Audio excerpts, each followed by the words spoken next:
Long before Dracula stalked the night, there was Carmilla, a beautiful, mysterious woman who didn't just drink blood, she captured hearts.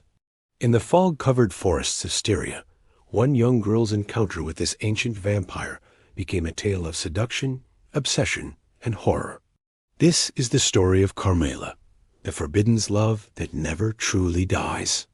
Baroness von Karansebis was born into nobility in the Austrian Empire in 1762. The daughter of a wealthy baron, she had all the privileges that came with being a member of the upper class. But despite her privileged upbringing, Carmillas's heart was heavy with a deep sadness. Born with an insatiable thirst for blood, she lived in fear of her condition and spent her life trying to hide it. On the night of her 18th birthday, Carmilla decided to take drastic measures. She went to see the local priest and confessed her sins, begging him to help her resist her dark urges. But the priest was less than helpful. He told Carmilla that her thirst for blood was a punishment from God for her sinful nature, and that the only way to escape it was to embrace it. With no other options left, Carmilla did just that, giving in to her bloodlust and embracing the darkness within her. From that moment on, Corazon became known as Carmilla, and she set out into the world to find others like her, other vampires who could help her control her thirst. She roamed the countryside, preying on the innocent and honing her powers until she became one of the most feared creatures of the night. Carmilla met a man named Ludwig, and they fell in love and soon got married.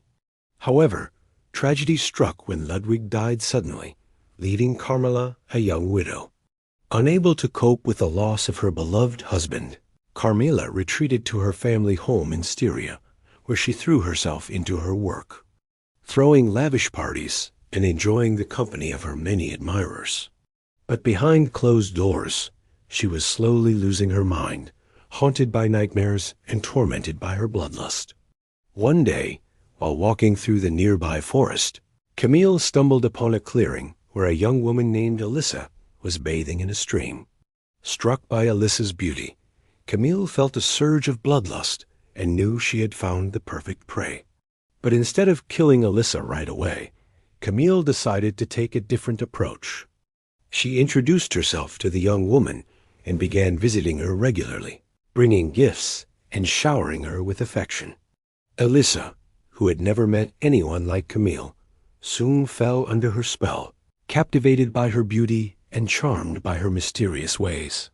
As their friendship deepened, however, Alyssa began to notice strange changes in Camille. She noticed that Camille never ate or drank, and that she seemed to have a strange aversion to sunlight. Alyssa also began to hear rumors from the villagers about a mysterious woman who had moved into the castle and was preying on young girls, taking their blood and leaving them drained of life.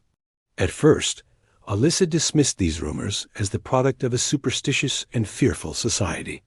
But as time went on, she began to suspect that Camille might be the mysterious vampire preying on the villagers.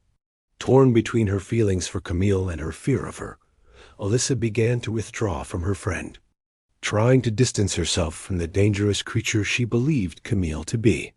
But Camille, sensing Alyssa's fear, became increasingly possessive and jealous. She began showing up at Alyssa's house unannounced, demanding to know why she was being shunned. When Alyssa tried to explain her fears, Camille simply laughed and told her that she was being ridiculous. As Alyssa's fear of Camille grew, so did her determination to escape her friend's clutches. She began spending more time away from home, trying to put as much distance between herself and Camille as possible. But wherever she went, Camille seemed to find her, always appearing just when Alyssa thought she had finally escaped her grasp. Meanwhile, the villagers' fear of the mysterious vampire continued to grow. They began to blame Alyssa, believing that she was somehow involved in the disappearances of the young girls. Soon, Alyssa's entire village was consumed with fear and paranoia, and she knew she had to do something to protect herself. So she did the unthinkable. She turned to the one person she thought could help her, Camille. When Alyssa confronted Camille about her true nature, Camille was furious. She accused Alyssa of being ungrateful and then revealed the full extent of her power. But instead of attacking Alyssa, Camille surprised her by offering her a choice. She told Alyssa that she could either become her lover and join her in her eternal damnation, or she could remain human and face the wrath of the villagers. Torn between her fear of Camille and her desire to protect herself, Alyssa ultimately chose to join Camille, becoming her lover and embracing her immortal existence. Now together, the two women ruled over the countryside, preying on the innocent and living a life of luxury and excess. But as time went on, Alyssa began to regret her decision. She missed her old life and the people she had left behind, and she yearned for the chance to start over. She tried to break free from Camille's clutches, but the older vampire was too powerful and too possessive to allow Alyssa to escape. Camille was in love with Alyssa, and she wasn't willing to let her go. Driven by her desire to escape Camille, Alyssa hatched a plan. She pretended to be submissive to Camille's will, pretending to love her and cherish their immortal existence together. Meanwhile, she secretly reached out to the villagers, begging them to forgive her for her past actions and seeking their help in defeating Camille once and for all.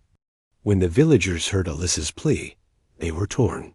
On one hand, they still feared Alyssa, believing her to be a monster like her lover, Camille. But on the other hand, they couldn't deny her sincerity, and they agreed to help her defeat Camille. Together, Alyssa and the villagers lured Camille into a trap, and when the younger vampire realized what was happening, she fought back, unleashing her full power and terrorizing the town. But in the end, she was no match for the combined forces of Alyssa and the villagers. And as dawn approached, Camille was forced to flee, never to return. With Camille gone, Alyssa was finally free, and she used her newfound freedom to seek out the families of the young girls who had been taken by Camille, offering them her condolences and using her powers to bring their loved ones back to life. From that day on, Alyssa became known as a hero, and she lived the rest of her days helping others and protecting them from the dangers of the immortal world. But despite her heroic reputation, there were some who still feared her, believing her to be a monster.